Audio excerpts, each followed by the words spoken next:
Stop the video. I gotta shake my money maker. Oh, wait a minute. I gotta shake my ass. Hold on.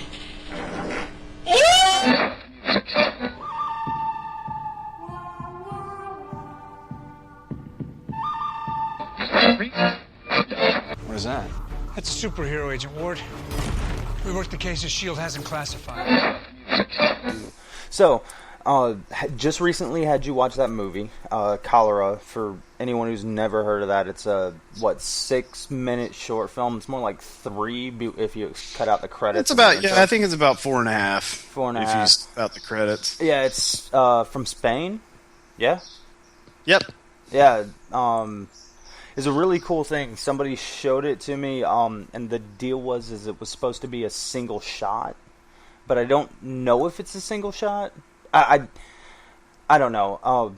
Give us explain what the story was about exactly. Basically, I mean, it's only like 4.5 minutes long, so pretty much talking about it's going to spoil it. So spoilers. Well, I mean, but yeah, from my perspective, it was like a Frankenstein story. Yeah. It looks like these villagers are like marching out. They're mad about something, like the village is having some kind of problems. They go out to this little cabin where this disease-ridden individual is residing. It's like this little hut made of like cardboard and sticks and like pieces of wood. And they run him down and they shoot him and they're like, "Yay, the village is clean." And then you look and they shot him and he had fallen into the municipal water supply. So it's like, haha. Gotcha. You guys are probably all going to end up looking like him. Yeah, I mean, from the sense of spoiling it, I don't feel bad about it. Like, it's just really cool. Because, I mean, the story, like you said, isn't much of a story. Surprise isn't really there. It's just more of a cool effect. Now, do you honestly believe that was a single shot? I think it's possible. I'm not sure how, because obviously I'm not a film school person, so I couldn't tell you everything particular. But I think they probably had like a camera on tracks on the like little rails they used to use for cameras. I don't know if people still use those or not, but it looks like that's how they would have kept up with the fluid motion, and is probably on some kind of mechanism that would allow it to like rotate and extend and spin. And so they probably had to practice a bunch. Yeah, it looked like... I think it's doable. I don't think you can do many like long movies like that, but you could probably get a couple of shots that way. I mean, you would be able to at best do a scene in like an isolated location. I think that way. Yeah, my roommate. So I don't watch Game of Thrones. We've gone over this. Why I don't. It's just I'm not interested at the moment. But my roommate showed me the Battle of Black Castle or Castle Black. Is that right? Yeah. Battle of Blackwater, I think. Is it Blackwater? Yeah, anyway. From season 2 where they blow up all the boats. I think it's season 4.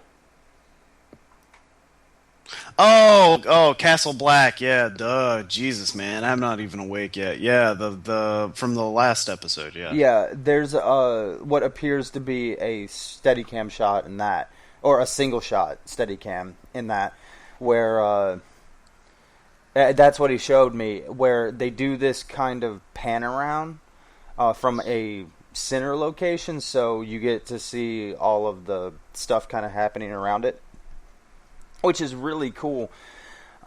You typically see that in like animated movies because you can have everything going around and just hit play and then like record in any visible direction. But to have live action doing that, it looked kind of like, because there was really key shots that were taken that were obviously part of the script, but it looked like someone was standing there just going like, okay, camera's about to hit you, so go now, and you would have like the guy shoulder check this other guy. He would drop back, and then an axe would fall into his chest. So that was caught in the shot. But then again, other people were just battling until they got the shot. You know. I thought that was really cool. Yet again, don't know if that was entirely a single shot. It looked like it though, just because of how it panned, and it felt like you were viewing this big thing going on. You Yeah, know? and see, to get everything in a single shot like that it's impressive, but even more I think even more impressive is when you can make something look like a single shot when it's not. Like if you do such a good job of stitching everything together. But that's just that could just be because I'm not, I'm impressed by the wrong things, maybe. I don't know. But I think if your editing is so good or your actors are so good and the people that work on the continuity and making sure everything matches up do such a good job that you can't tell something's not a single shot, I think that's pretty impressive. Yeah, so watching Cholera, and if we haven't said this already, it's spoiled, so it's not like it's anything new. And technically, I think I've seen that movie like 2 or 3 different ways. Just in like major motion pictures or little student side projects. Because that's kind of... the basic plot. Yeah. What'd you Yeah, say, I mean, Cabin it Fever? kind of, like, I think it's just going for like a theme because it's a short. Shorts usually focus on the theme of the short, more or less, or they focus on kind of like having an aha, or I bet you didn't think about this. So, I mean, it's really it's like a combination of Frankenstein meets like the end of Cabin Fever. Yeah. But my question on whether or not it was a single shot is when they move from like behind the crowd and the monster reveals himself, there's a moment where you can tell that the camera became like a chest cam, where you've got the harness attached to the actor and you've got this boom sticking out and the camera's sitting on that, so the camera moves with the actor. And if they did that, that transition is so good. Because they added that little effect when he gets hit in the head and shit like that. But how they transition that, holy crap. Now, if it was a solid shot, how they got that initial, like, shake shot, I have no idea. You know? Yeah. I don't know. that one's beyond my knowledge. But speaking of shorts, I've watched a couple of movies yesterday, or parts of movies, or movies. Have you heard of the ABCs of Death? I think so. Do you know Let me reacquaint myself with it. Do you know what it's about? Any idea? Well, it's an anthology horror. Yeah. Have you watched it? No, I haven't watched it Okay. yet. It's on my list because I love horror anthologies, even if they're like cheesy or comedic or. Oh yeah. So my roommate and his girlfriend were watching the ABCs of Death yesterday, and I introduced them to not yesterday, the day before, but I introduced them to Shrek is Love and Shrek is Life. So anybody who wants to find out what that is, Google. I swear you will be a changed person. Anyway, showed them that, and they were like, okay, check this shit out. What I have learned so far, and I haven't seen all of the ABCs, but it's on my to-watch list. Apparently, if you decide to die by a fart, you become a butt genie. Let that sink in. Did you catch me? If you decide to die by a fart, you become a what? Butt genie. Oh, okay. Yeah, because I knew F was for fart in the movie, like in the ABCs. Because I'd heard about a bunch of like W's for like what the fuck, and yeah, no, it's on my list, but it's hard to get. I don't really think. Sorry for the yawn there. I don't really think Kate's so much into horror anthologies as I am, so it's kind of hard to get her to watch them. So far, from what I understand, it's either stupid and funny. Yeah, it's supposed to be more comedic than And you know and some of horror. them are. I've only watched 2 pieces of it. That one and the samurai one. I forget what letter that's for. It's for a different letter because I think it's the act that's happening at that point. But there's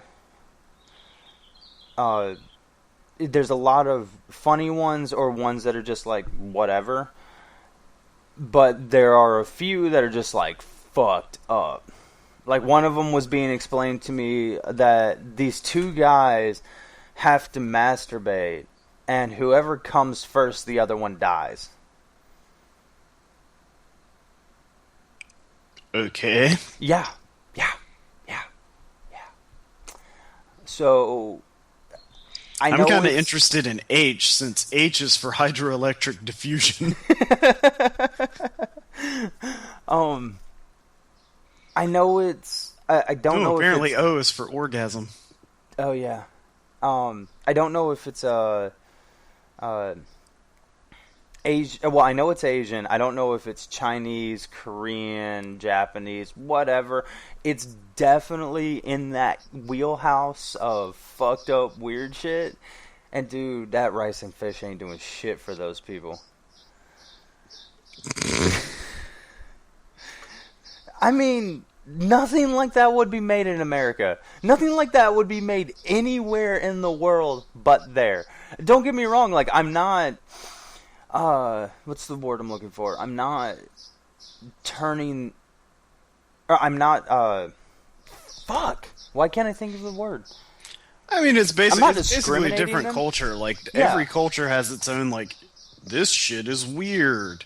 Or this shit's scary. Like, that, which is part of the reason I think a lot of, like, Japanese horror and other Asian countries, like, their horror movies, like, when they get translated into American versions, something gets lost. Because, like, the first time I ever watched The Ring, the American one with Naomi Watts, I'm like, this movie's fucking terrible. Why does I everybody enjoyed love it. this movie?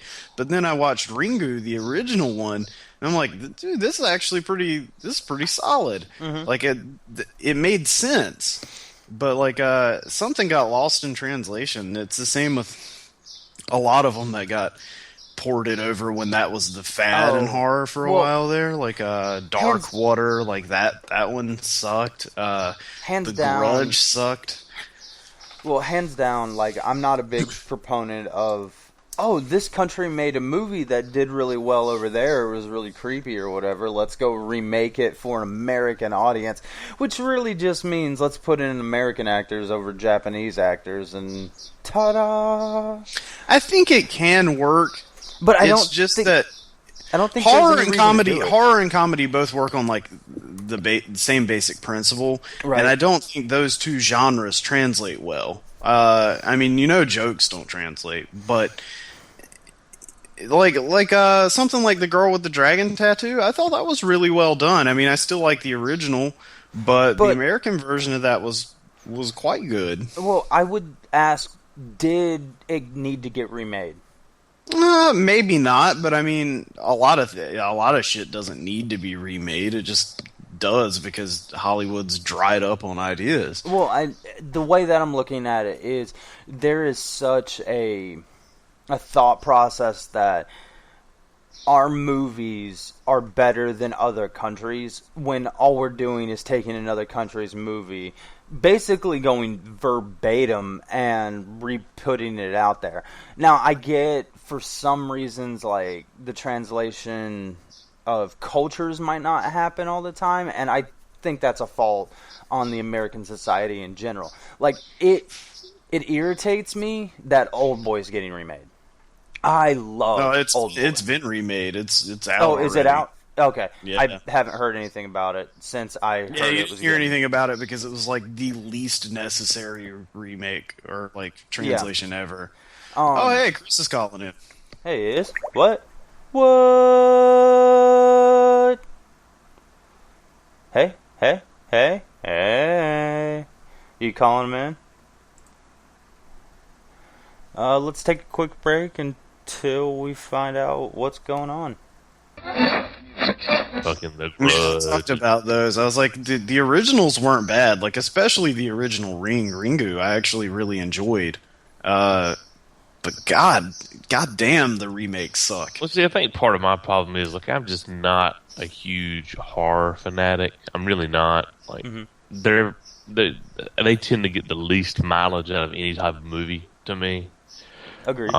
Because either A, the scares don't really work, unless they're jump scares, or, you watch them once and they were good the one time, but they're not good the second time. Right. And are you raping a canary in the background? What is that? No, the windows are all open and there's a bird. Well, go do the southern thing and God. shoot that fucker.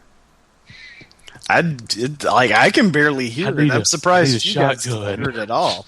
I need a shotgun. I just need one shell. one shell. Are you okay?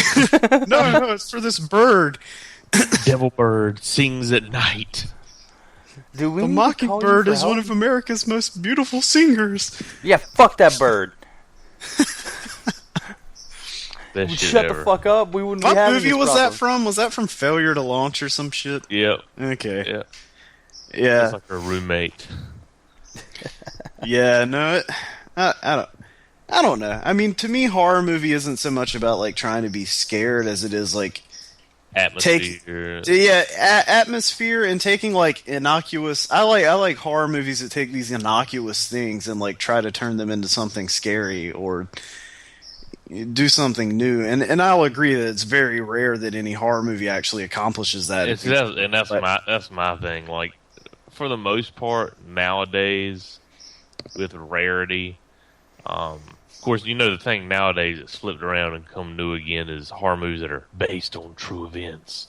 Ooh. Quote unquote, because we know how true they normally are. Yeah, but. But There's some new, like I think it's seeing kind of a renaissance. Like I think there's a new brand of horror movies that are coming out that are actually decent. Like I really, really, really liked shit. What was the one with Patrick Wilson that he was just Sinister. No, not Sinister. Him and Vera Farmiga. Shit, The Conjuring. That's it. Oh, okay, yeah. Ooh. Yeah, that that movie was was really awesome.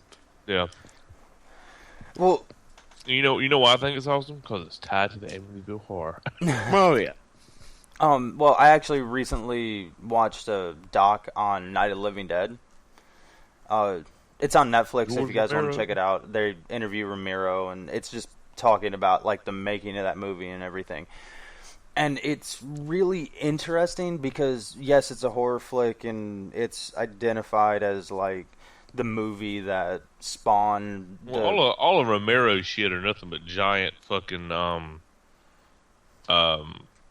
analogies. I mean, that's all they are. He's even said that. Oh yeah. Like, but Dawn of the Dead is a giant consumerist analogy because it's in a mall. Yeah. yeah.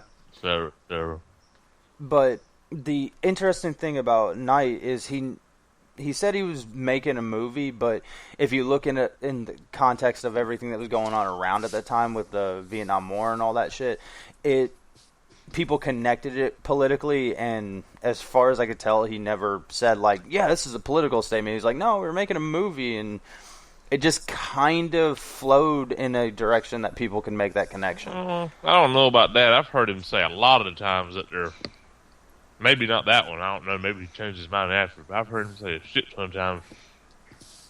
That's why he hates fucking zombie movies today, because they don't mean anything. They're just zombies for the sake of zombies, and his zombies are always were a stand-in for some kind of societal ill.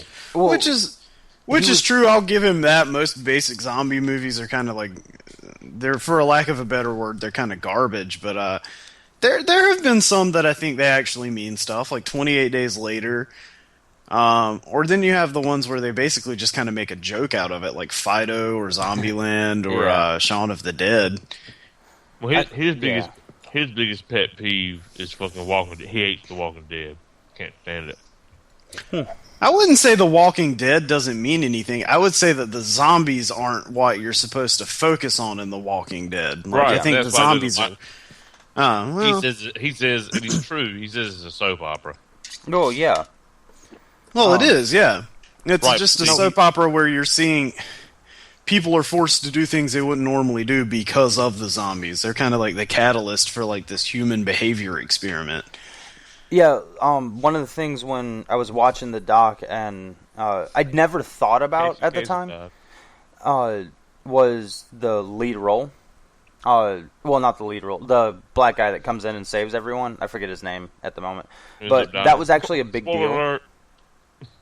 Are you, If you ever- are you talking about the one that's in color or the very original one? The in black very and white? original. The very, very, very first one. Okay, because I was gonna say in the one because He I think remade his own damn movie. Yeah, I was gonna say I think he remade his own. But yeah, and the one that when they remade it in color, that's Tony Todd who played Candyman. Candyman. Yeah. I don't remember who played him in the original though. They went over it. I forget his name, but apparently, like, they already had that role written out, and it was never intended for a black or white guy. It was just for a guy.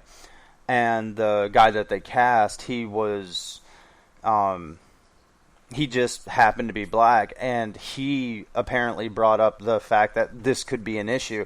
And there was a small conversation because apparently Romero and the people that he was working with didn't even think about that initially.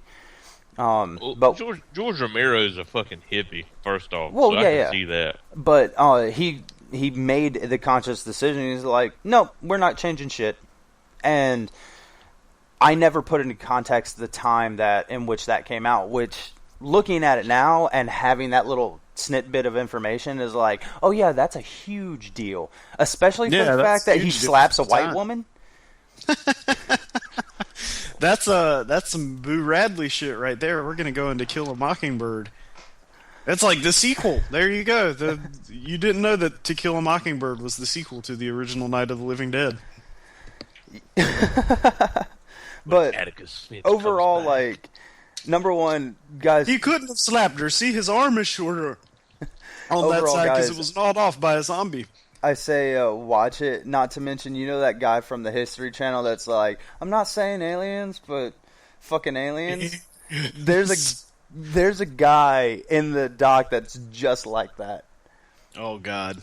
and he's kind of like a mix of Frasier and Jonathan Davis.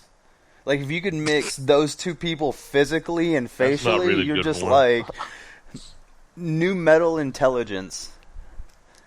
That's an oxymoron. He's an internet king. That's how that shit goes. Sitting on his throne of bones. But earlier, when you were having your technical difficulties with the Echo, that made me think of the trailer for Earth to Echo, which is actually looking like it might be kind of balls I'm off. sorry. All I heard you say was E.T. What? Yeah, except They even have them on bikes. except better. I don't know. I'm like biased against E.T. because it's like one of the few kids movies I had when I was really little, and so whenever I wanted to watch something, that was the only thing my parents would put on, and I'm just like, I don't want to watch E.T. I only watched it. I don't love it. Once I or mean, twice. it meant something then. I mean, it still does mean something, but it's not something I go back and revisit. Fair. Yeah. I'm sure I will eventually because Harrison will want to watch it and everything, but I mean, it's one of those movies that I feel like I need to own eventually, just because it did play such a huge part of I my want to see childhood. them bitchin' ass walkie-talkies. Plus, it's been yeah, no, like, didn't he fix that in the special edition? Yeah, he like Rick? took it back out. Yeah, he's like walkie talkies are lame. Let's give them their guns back.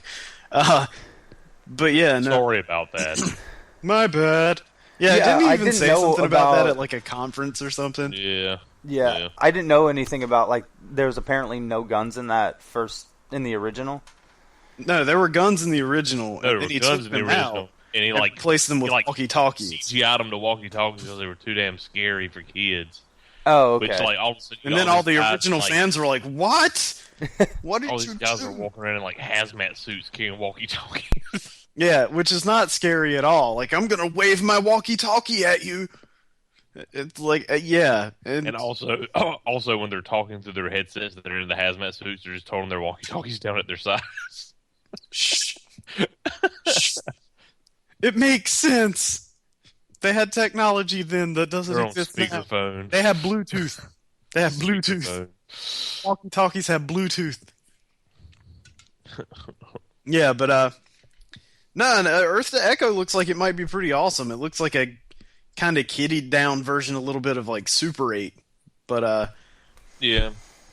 I mean, I'll probably go see it. It's not like on my priority list or anything at this point. I don't know, like those types of I read a lot of like little kid sci-fi books when I was in like 3rd and 4th grade, and so like I guess that type of movie's always kind of done it for me. Like, No, I mean, I get it. I mean, I just, what's there? There was that Chinese movie made by the guy, or it's got the guy in it from like Kung Fu Hustle. Stephen Okay. Chow. Yeah, like what was that one called? Like that was actually pretty cool. Well, there was Shaolin Soccer. Oh! You're talking about, Kids it was like movie. the kids movie. Yeah, Not Earth to It, is it? yeah. I don't think so. It had like I know what you're talking about. He plays the dad. thing. Yeah, and it could do stuff. That was kind of cool. And then they had that Magic Gourd movie, which I didn't watch because that looked fucking stupid. I I never draw see the it. line at magical food. That's where the line gets drawn. you guys Um, are past anything that I have knowledge of. But no, that was And one it of the took trailers. approximately. No, that was fuck one of you. the trailers in front of How to Train Your Dragon 2, which You know what? I got to take it back for a second before we get to How You're Training Your Dragon 2. You were talking about movies that have been remade, and I know that y'all probably failed to mention the most remade foreign movie of all time, or one of them. Fucking The Seven Samurai. oh yeah, and some But it's an example of how well it works, because almost all of those have been done well, because the story is such a archetypical type story that it fits. You yeah. don't have to have the thing, and Well, it what- becomes like a mythical, legendary type story of the past, right? You got Seven Samurai. They're drunk and disbanded and old, and they band together to save this village. What do you mean? Let's Because I don't know if group I'm it on very down familiar with here Seven to the Samurai. Magnificent Seven. The Magnificent Seven, where it's the same thing, except for it's a bunch of retired cowboys and outlaws that come together to defend the village. Yeah. And then there's one they just made, and I was just thinking of it. I fucking forgot it. Of course, they've remade the Magnificent Seven before, so that kind of counts. Yeah. Um, Although the remake of the Magnificent Seven, not so much. no, they're But, getting ready to remake it again. oh god. But But no, another one like while you're on that little train of thought, like Yojimbo right, was like, one that's been done pretty well. Roshomon's been done a shit ton of times. I don't think I'm That's the familiar one where with like any you of have an this. event that occurs, and then you get like the same event told from 4 or 5 different perspectives, and do you figure out which one's the correct one? Like Okay, here, the shitty cartoon to that hoodwinked. yeah, Hoodwinked, yeah. And like basically like Usual Suspects in a roundabout way. Yeah, suspects. Mhm. Yeah, no, Wes, you would know Yojimbo. It's basically that Bruce Last Willis Man movie, Last Standing. Man Standing. I where think he so. Guy comes into the town ruled by 2 mobs or clans or whatever, and starts to like play them against one another to destroy both of them. Maybe. Yeah, Fistful of it like Dollars. takes place in the like 20s ish, like that era. 19. What about Fistful of Dollars? You ever seen Fistful of Dollars? You anti-American son of a bitch. That's why there's that great quest in Borderlands 2 where when you turn it into Ellie, she's like, "You'll be the last man standing with a fistful of dollars." Yo, Jimbo. Jimbo. Yeah, the damn clan wars. Yeah, the Clan Wars quest. Huh. I don't want to Because say that's no. what the whole quest line is, basically. Wes, do you still own a TV? I don't want to say no. I You don't can want to say broaden your yes. Like I horizons. honestly have no idea.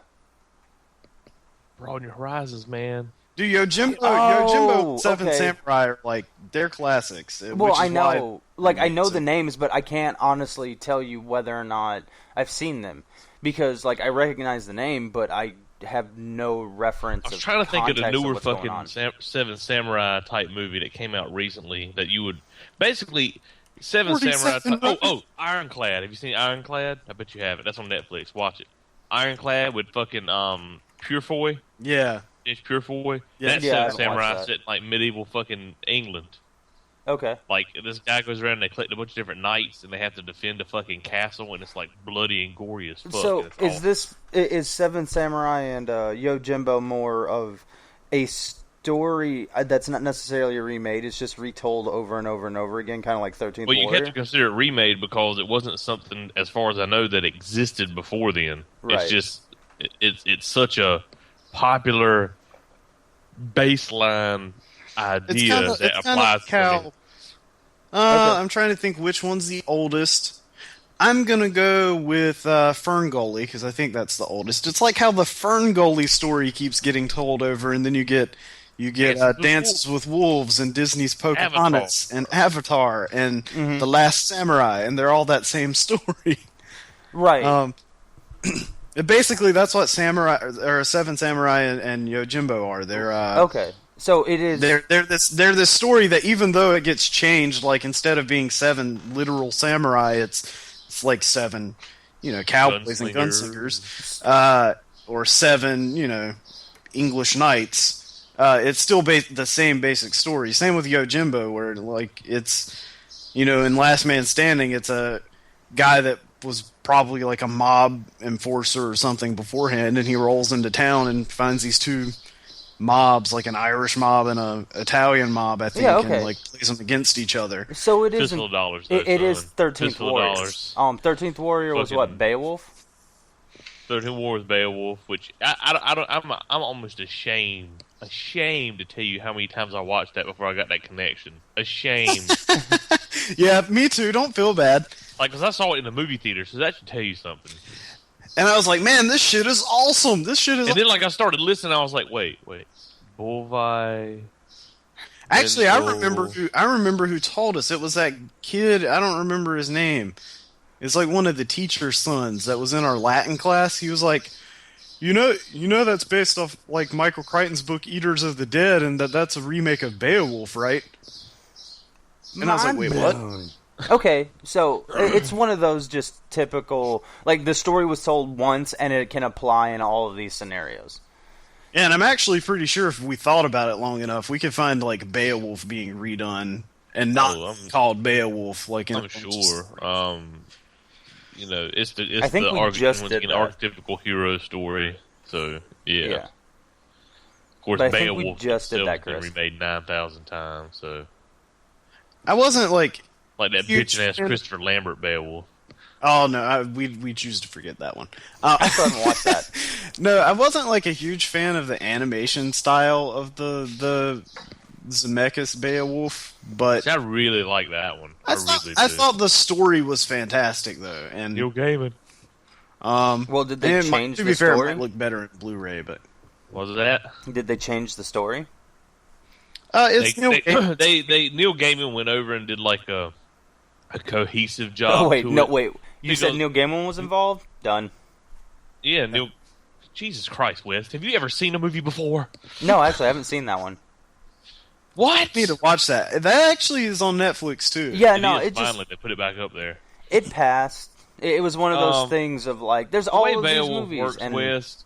Of course, I know that you were asleep through probably the majority of English class, so I'm going to just teach you Beowulf now. Beowulf is the original epic poem of like Anglo-Saxon type myth, right? White people myth. It's the first written down heroic tale, epic poem. yes, I'm familiar with that. It comes in 2 parts, right? The first part is the part everybody knows, where Beowulf and his men go to Hrothgar in his fucking mead hall, in Denmark, basically, is where it's located at. And he's got a problem, and it's this guy called Grendel, and he's like this crazy creature, and he's killing people, and Beowulf fucking does all kinds of boasts and shit, and Grendel comes back and he rips Grendel's fucking arm off. And then, he goes back to, Grendel's dam, Grendel's dam's lair, and, swims under the lake and gets to her and fucking kills her. Okay, Yeah. that's how the story goes. He then leaves with all of his accolades and stuff, and he goes back to his homeland, which it's probably like fucking Norway or Finland or some shit like that in modern day. And the book skips like 60 years, or the poem skips 60 years and picks up when he's like a king, right? And he's old, and he's probably not that long from dying or whatever. And one of his dumbass like fucking men at arms goes into like a dragon's horde, Q Smog, and awakens the dragon. And like then like nobody wants to go fight the dragon because they're all a bunch of pussies, because Beowulf's the last real man. And so he's Conan the Barbarian. He finally gets like one of his buddies to go help him. I can't remember the little fucker's name. I can't remember if it's Exiao or somebody. And like they go in there together, and like Beowulf goes in there, just like fucking armor and his badass shield and shit, and the dragon fights, and Beowulf fucking like blocks the fire with his shield, and he ends up dying, but they kill the dragon, etc., etc. Anyway, so these are two disparate events. They kill the dragon? Fucking spoiler alert. Yeah, they have nothing to do with one another, right? Yep. At all. Well, what Neil Gaiman is he went through and he took those two elements of the story and he tied them together into one cohesive storyline to make them connect to one another, so that the whole story is cohesive. So the dragon is tied to Grendel. So the original writing was kind of like it was like Indiana Jones movies. You've got Indiana Jones and the Temple of Doom, and then Indiana Jones and Last Crusade. They don't really have any connection. They're just two separate stories that use the same character and two different points of time. Correct? Kind of. Kind of. Yeah. In a simplified way, yeah, it's kind of like that. Okay. But the thing I like best about the Neil Gaiman version is that it tells its own story, but at the same time, part of his telling the story that way explains why we have the version we have. Right, Christianity. Which I thought was clever. The Christ Jesus. Like, why we have the version that leaves out all of his, like, flaws and things like that. Right. Oh, so I mean, I like it. Also talks about it. Also gets into the Christian versus like Anglo-Saxon / old ways religious stuff, because that's one of the biggest things in Beowulf. If you look, is like how sometimes it seems like super Christian, and then other times it seems really pagan. And the reason why is because like Christian scribes got a hold of it, and when they were scribing it, they had to like. They're like, Jesus, Jesus, like would just insert Christian stuff into the middle of the story that didn't fit. And like they do that by showing like the creep and conversion of Christianity coming into the area. I thought that was kind of well played. Jesus. No, I mean, that's literally what it's like. And I'm sure we'll be talking about like some damn pagan shit on one page, and the next page will be like, and by the grace of our God. Like, make up your fucking mind and pick a religion. I'm sure they weren't saying this back then, but okay. And that's like, I'm pretty sure like there's some PhDs in literature who would disagree with me, but I think Neil Gaiman's probably one of the better writers alive right now. No, I wouldn't disagree because he can do stuff like that. Well, I like that he has taken into himself, maybe on purpose or not, the ability and won't need to take these aspects of mythology and things like that a lot of people just flat out don't know about, or don't think about unless you take courses in it, and like told their stories in a modern setting. Obviously, American Gods is a huge example of his newest book, The Ocean at the End of the Lane. It's really short. If you haven't read it, you should. It's basically about the three-faced goddess. It's about like fucking the maiden, the crone, and the fucking matron. Hecate, depending on how you want to call her, because she's been called multiple different things. Like it's all about those, because like that's who's at the end of the lane, is like this girl, her mom supposedly, and like her grandma. But it's really the three aspects of the goddess, and they have to fight against like these things from this other world or whatever, and they like hold it back and stuff. It's really short. It's like maybe, I don't know, I read it on my Kindle, but if I had to guess, I'd say maybe it's a couple hundred pages. Okay. Maybe. Yeah, and it's like, I don't know, like American Gods, like it had me running to, and obviously I took it in a class, so some of the stuff was explained to me by the teacher, but like it took, a lot of it took a lot of like Wikipedia to like, what? Okay, I know he's making a reference to something here, and I don't know what it is, so I'm gonna have to look it up. Like Chernobog. From like fucking like Eastern European. Yeah, like the basically he's like a dual god kind of. Yeah, like Okay. Janus. And that he's like light and dark, and I'm like, I'll either oh, kill so you or he's not. not, like some weird Balrog looking demon from Mickey Mouse. Yeah, I didn't Wikipedia anything, but overall, Did you felt- even finish reading it, Wes? Didn't you tell me you started reading it and quit? I don't remember. You did. You told me. I was like, Well, "You're no, like, I don't read it." remember if I ever And like finished I got it. I got like 60 pages in, and it kind of lost my No, interest. no, I got like 80% of the book done, and I don't remember if I finished it. Fail. It was. Don't feel bad. It's She why I hasn't don't read read it either. Every things. time I try to get her to read it, she doesn't manage to finish it. I don't know why. I mean, that fucking book's awesome. It's No, one I of the few agree books. with you. I It just says something. my attention span fucking sucks. It's one of the few books I've read multiple times in my life. No, That right there should be a mark of high quality because I I very agree. rarely American read Gods books. is an amazing book, and hands down, even whether or not I finished it, like it's still something I recommend to anybody who hasn't read it. Period. I mean, that's cool. I really wish you could finish it out because I think you owe it to yourself because it's so good. Yeah, no, I don't disagree with you. Not It's kind of like if you had a friend who's like, I just never got around to finishing sex, and it's like, you might want to. That was like Might you wanna the do first that. How many times? I don't.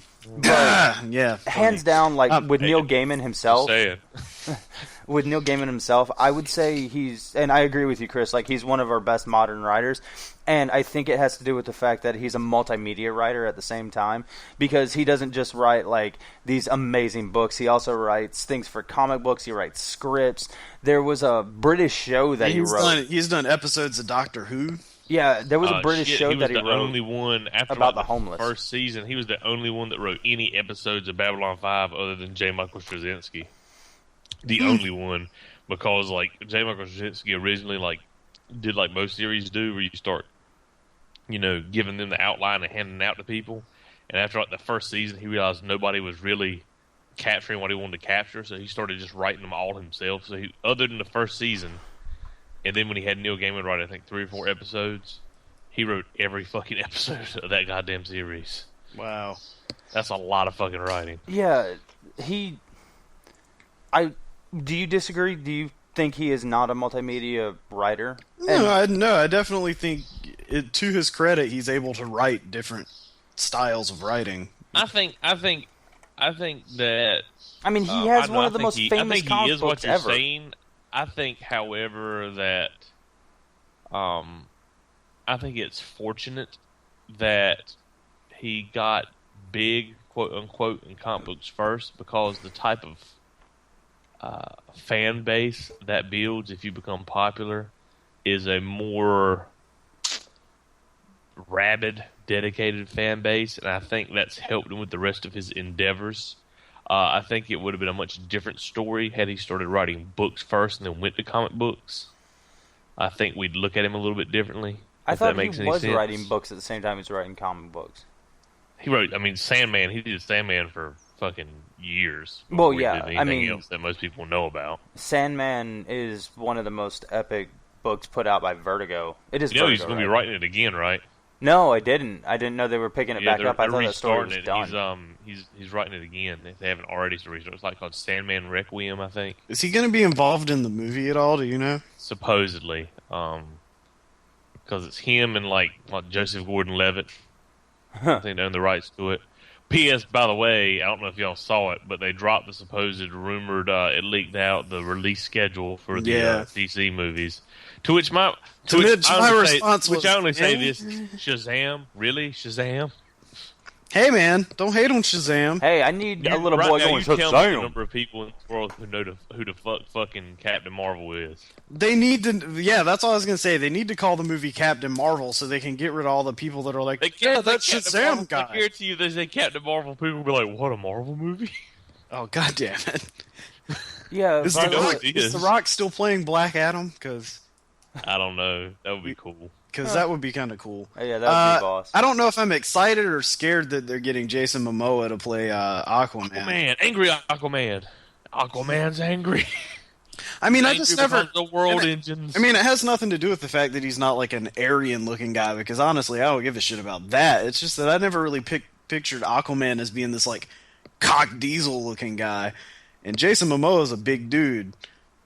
He kind of reminds me of Aquaman, like when he went through like the long hair period. Oh yeah, because they did draw him like ripped out in that, I guess. Yeah, okay, yeah. If he had his hook hand, I mean his spear hand or Oh whatever. my god, if they give him that fucking spear hand, man, I swear to Christ. And Zack Snyder will do that shit too. He's gonna be like, it'll make the movie edgy. It'll look like 300, and I'm like, god damn it, just no. time for some slow mo. Fuck. Speed really- ramp, baby. Speed I read ramp. something today that actually made me reevaluate Man of Steel, though, like, because my big complaint was that there were like no consequences to the like destruction and havoc that he wreaked in the first movie. But like, then someone was like, "Well, that would be the next movie, basically. Yeah. Would be the Fallout," which might explain why it's a Batman versus Superman movie. Although I've heard that like it really like because Man of Steel underperformed at the box office, right? Based on how much money they spent on it. They've been spending it that it hadn't, but it did. After you factor in marketing, et cetera, et cetera. So I think it's Batman versus Superman because, you know, Batman's your go-to that people love and want to see.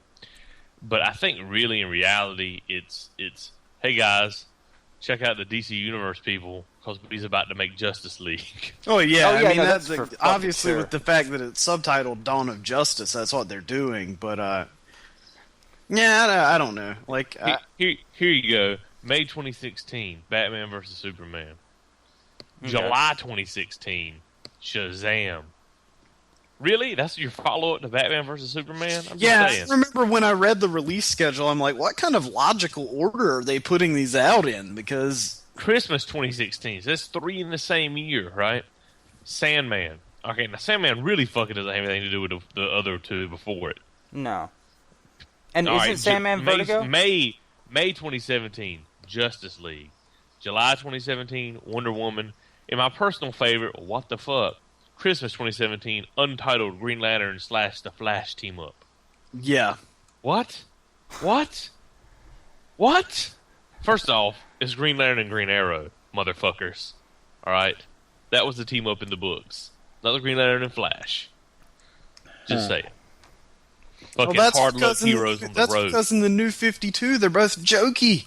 They're jokey Jokersons. Whatever. The best DC shit even has out right now is fucking Arrow. Arrow is so fucking good. I fucking touched The myself trailer when I for watched Flash looked amazing.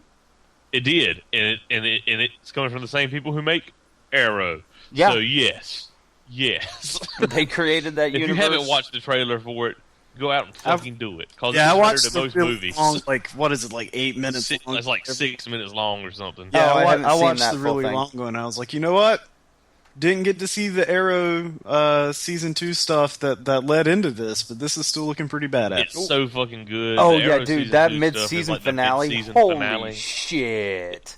It's so good. It's where he gets, spoiler alert, it's where like he fucking gets his mask finally. I know Yeah. that sounds goofy, but I mean it's kind of cool to see him finally get a mask. Well, yeah, You know? because they introduced Solomon Grundy as Solomon. Well, they allude to like the birth of Solomon Grundy. They very, very heavily allude to it because like he gets like burn, acid stuff, whatever gets thrown on him, kind of gets killed. But before that, they go into his like house, and it's like got the damn fucking nursery rhyme book out. Solomon Grundy, born on a Monday, Yeah.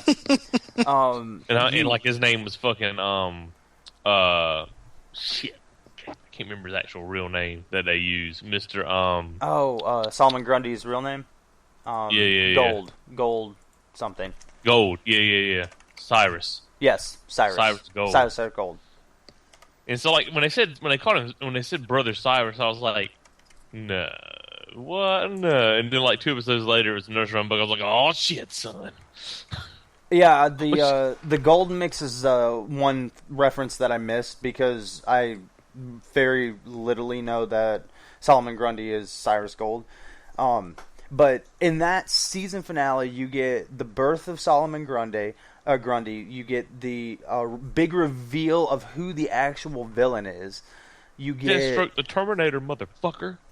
You get I'm the putting birth this of subtitle up there, Flash. do something about it. Green Arrow gets his mask, and doesn't Speedy get born in that episode?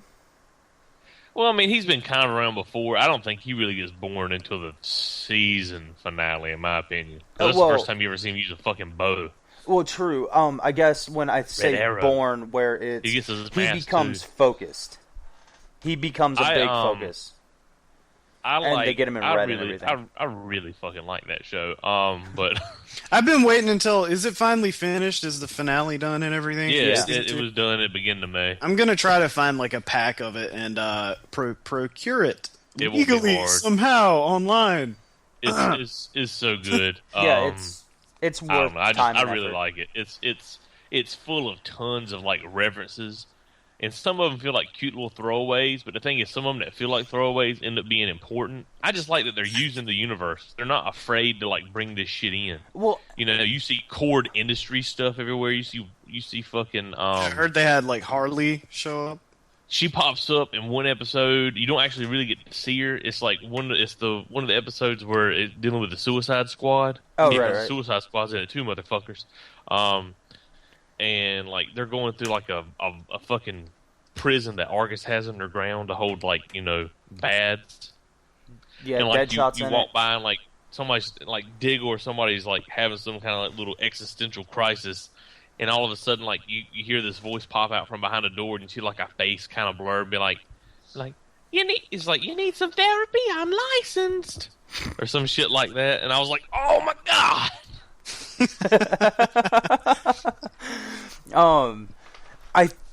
I personally believe that one of the smartest things that they did with that show is they didn't call it Green Arrow from the beginning. Like, it took all the way till basically the end of season 2 for Oliver Queen to be called Green Arrow. He was Well, they just still call doing him Arrow. I mean, well, you know the one thing I don't like, and it's not really I don't like. It's just why did you bother? It's like I don't understand why the fuck they changed the city name. Like, 'cause it's supposed to be It's supposed to be fucking Star City, and they changed it to Starling City. But then they kept every other goddamn city's name the same.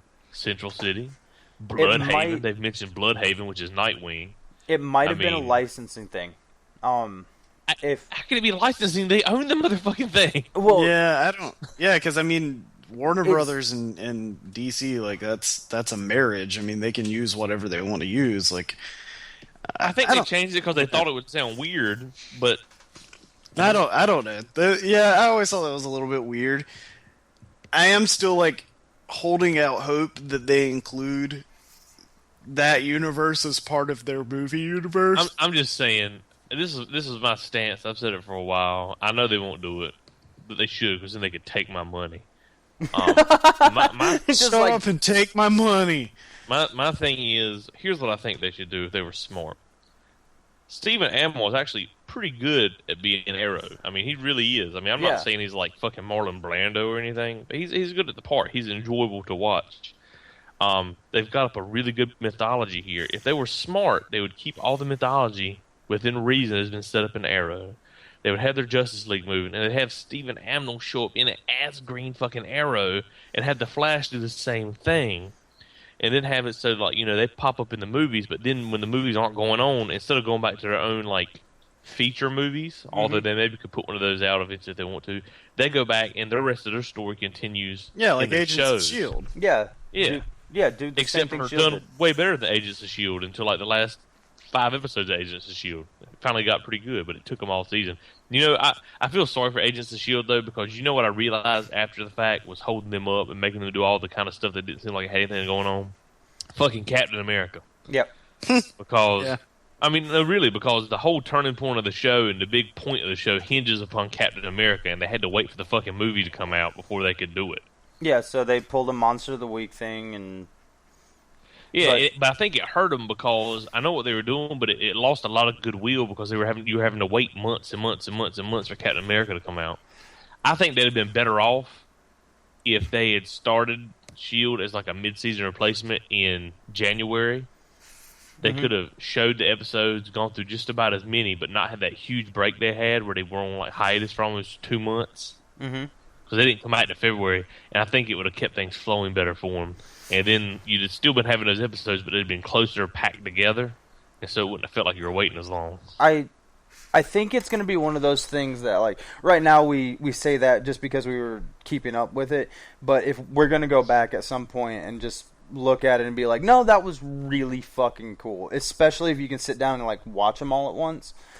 Yeah, I mean, they're doing a lot of setup in those episodes. I have no doubt you can already see that at the end of the season. Yeah.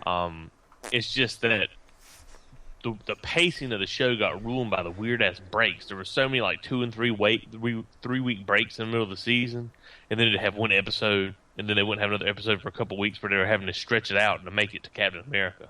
That's what I think killed it. Not necessarily the episodes themselves, but the way they were actually aired, which was fucking shitty. It's just, So, I have something I want to talk about that doesn't involve movies. I just want to say a few words about it. Okay, go for It's it. fucking awesome. So, I've been playing Destiny over the past several days, Yeah, I've been watching that. and it's fucking awesome. Okay. Destiny is like I think you compared it to a slower version of Borderlands, if I remember your a post on serious. Facebook. It's like a serious version of Borderlands, in that it's not jokey meant to be funny type stuff. It takes itself 100% seriously, like Star Wars or something like that, right? Mm-hmm. It's awesome. From what I played, and I haven't played a lot. I mean, I see a tons of potential, and if they even, it's fun just with the limited amount of stuff that's there. But I can imagine what happens when you have access to everything else.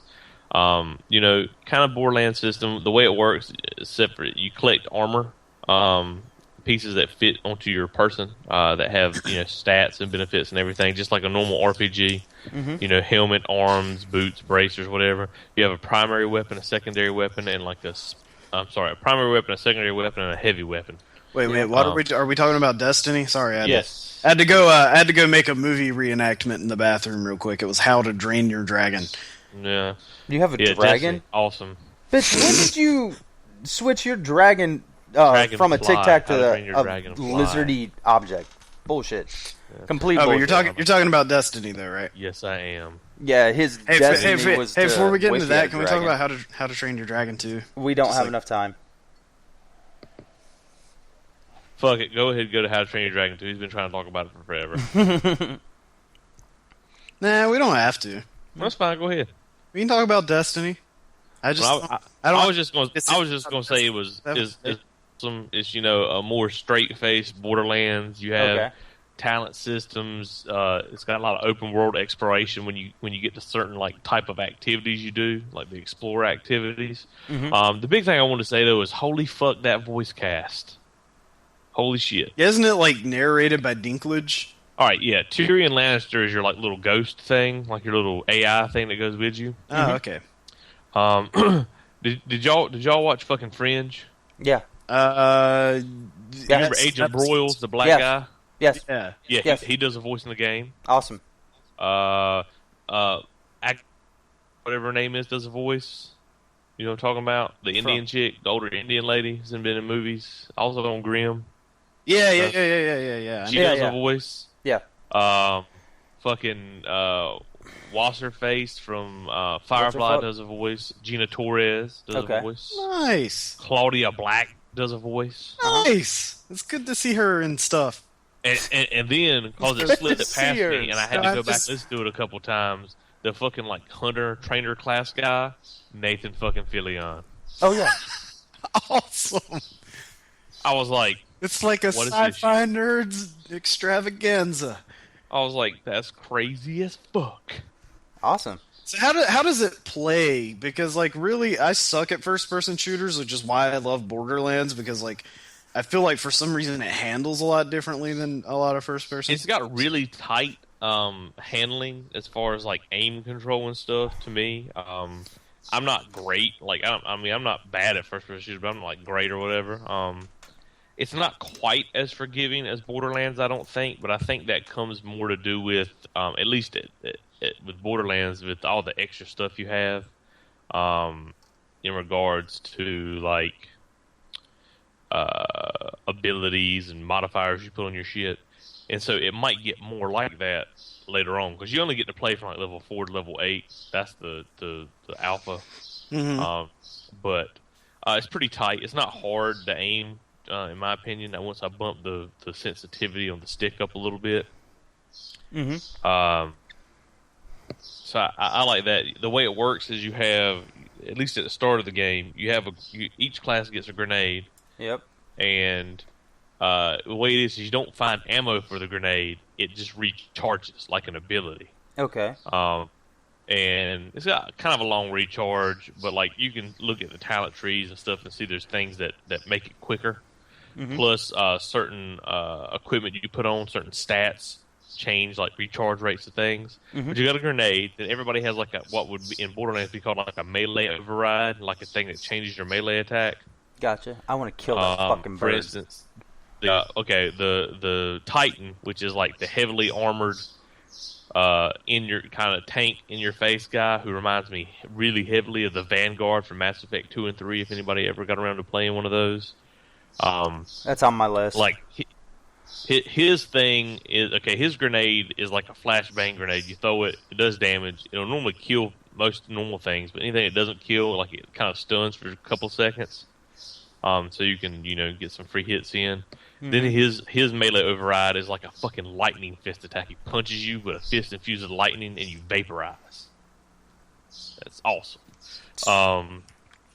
And his like big super ability that gets charged up through time is like he jumps up in the air and like fucking gorilla smashes down and causes a giant shock wave. Yeah. Killing stuff. The hunter. I'm sorry, you sounded like just like a 5-year-old. You're just like, he kills stuff. Yeah. His melee override is like he throws a fucking like knife. Right. So he can do it from a distance if he needs to. And his first like super special thing is he summons. They call it the Golden Gun. It basically summons a gun that's like fueled with like this like solar energy shit, and it basically one shot kills most normal stuff. Oh, or does okay, extreme so damage to like heavy stuff. Yeah, like the Golden Gun from Goldeneye. Yep. Man with the golden gun. And the Warlock, like he throws like a singularity grenade. It doesn't yank them in, but what it does is causes like this big explosion field that like stays around for a little while, and anything that's standing in it, if it doesn't immediately get killed, keeps taking a bunch of damage. Okay. So it's not really a singularity. Well, it's causing a singularity. It's just not gravitational. But then his melee attack is like this, kind of like this like little force push type thing, I guess you would call it. And then his ultimate is like he jumps up in the air and like starts. He throws like 2 or 3 big ass like balls of purple energy or whatever at whatever he's aiming at. And like I said, those are just the basic things from those subclasses, because each class has more than one subclass that you can get. And also it appears that you can mix and match them. Like at level 15, get your second subclass, and what you can do is you can lock your first subclass, like lock in your choices, and go to your second. So you have like, upgrades from the first and from the second subclass. Or you can choose to just keep leveling the first subclass to get down deeper into its stuff, I guess you could say. Kind of like multi-classing. They have ability. Is the system kind of like Rift a little bit in that way, or? Well, I mean, the way it works is like, as a Titan right now, there's two subclasses listed. There might end up being more, but you only get to play as one. There's Striker, which is the one that they give you, which is the one that's all about getting up and punching people in the fucking face. I mean, that's literally what it's about. So it's a berserker. Well, like, see, It's a and then berserker. later on you get an ability that looks just like the fucking Vanguard ability from Mass Effect 3, where later on apparently you can get it, because I saw videos of it, and instead of just being like your little lightning fist thing, you like kind of like disappear, teleport into a guy, and like shoulder check him into oblivion. Shoulder check him into oblivion? Shoulder check him into oblivion. What do you put him in, like the Negazone? Yeah, apparently, but like, and so he's all about like punching the. I mean, like you can punch things to death with that motherfucker. I'm not joking.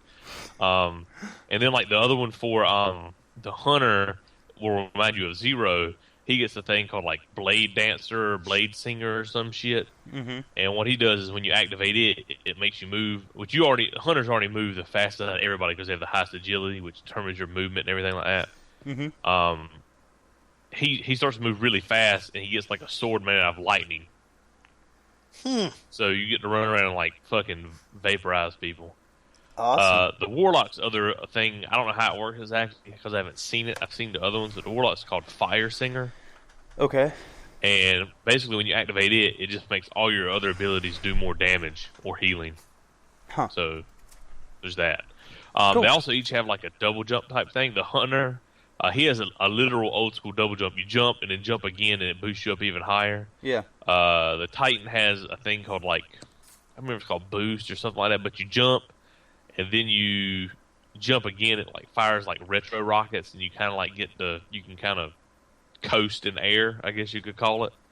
And the Warlock gets a thing called like Glide, and it's exactly what it sounds like. Is that it's kind of like the Titan thing, but the directional stuff functions a little bit differently. Okay. Each one of the classes, you can tell from the points that even though you can't get them because you don't get high enough level, but you can look and there's different things. Like for instance, the Warlock gets a talent that you automatically get that every time you melee something, it reduces the cooldown on your grenade. Mm-hmm. So you can see the synergy there. The Titan gets something that every time I think the Titan is backwards. Every time you use your grenade, it reduces the cooldown on your melee. Okay. Because he's all about punching shit in the face. Mm-hmm. And the Hunter, I'm trying to remember what the Hunter's is like that. I can't remember. Oh, the Hunter gets one every time you pick up ammo, it reduces your grenade cooldown. It's called Scavenger. Okay. The hunter's sounding like what I want to play. I want to play the it's- guy that punches shit to death. Like, I'm sorry, shoulder checking somebody into oblivion? That sounds amazing.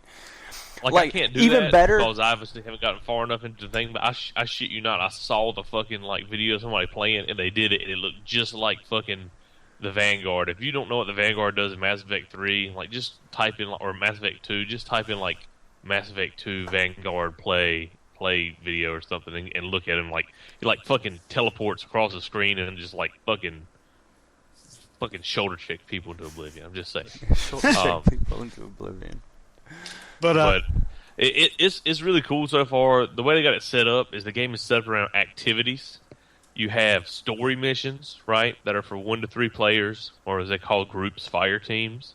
You have Explore, which also can be 1 to 3 players, but you can do it solo. And what Explore does is Explore puts you on the map, like kind of where your story missions and stuff take place, except for you don't have any specific objectives. You can cruise over the whole map, and they are really fucking big. You get a fucking vehicle. You get like a little scout trooper scooter thing, Right. out the gate, because like the map's so huge. Like for instance, then they got a thing called strikes, which are like dungeon runs, where you're going through and you have to fight. You fight through like a dungeon, quote unquote. And there's like multiple bosses. Like the one that's up here this time is you fight like waves of things while you're protecting something, and it has like a little mini boss at the end. And then you go fight a damn like Devil Walker, which is a giant armored tank that takes forever to kill because you fucking not very high level and don't have very good shit. And then you fight like this giant fucking purple Death Star looking eyeball thing that kind of looks like a giant beholder. And that's like the dungeon run, strike. Then you got PvP, which is the Crucible that you do on the side against other players. Okay. And there's PvP reputation.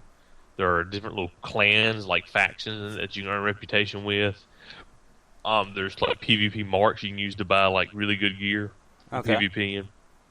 There's also shit from playing the game called Vanguard reputation and Vanguard marks that you can use to buy really good gear from doing that. So you can get gear both ways depending on what you want to do. Mm-hmm. You can mix it and match it. But I'll put it this way: the Explorer mode is so big when it opens up the whole map of the area you're in. Like for instance, in the game, the area you can go to is Old Russia on Earth, and like and the way Explorer works is you bring up your nav icon and it'll show you these little beacons that have been dropped around the world, and you go over there and they give you like a little quest, and it might be like we need fucking such and such from these guys. And you go kill those guys, and every time you kill them, it gives you a % towards completion.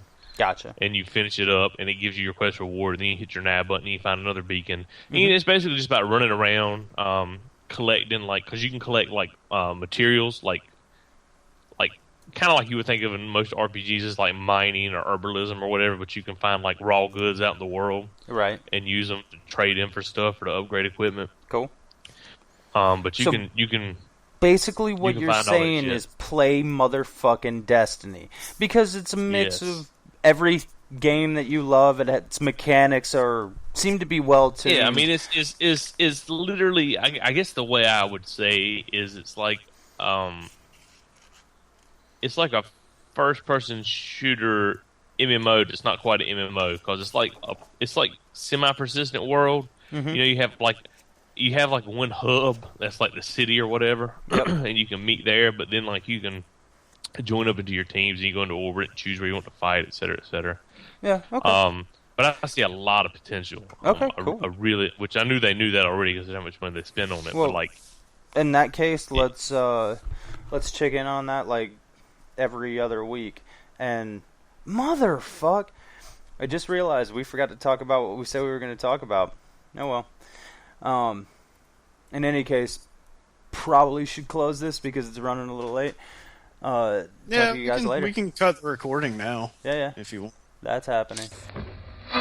.com, Hold which on. will also Hold Huh? on. I wasn't recording yet. You God damn you, West. You were listening to the Nerd Method podcast with West. Chris. and Chris, Thank you for listening. If you want to get in contact with us, you can find us at the Nerd. Oh fuck! super professional. Okay, 1, 2, 3, go. You can find us at thenerdmethod.com, which is our also blog site, but it will have our social media as well: Facebook, Twitter, Tumblr, Google+. So like us, subscribe, share our stuff. We appreciate it. And if you would like to email us, you can email us at nerdmethodpodcast@gmail.com. Thanks very much for listening. For listening. For listening. For listening. For listening. For listening. For listening. For listening.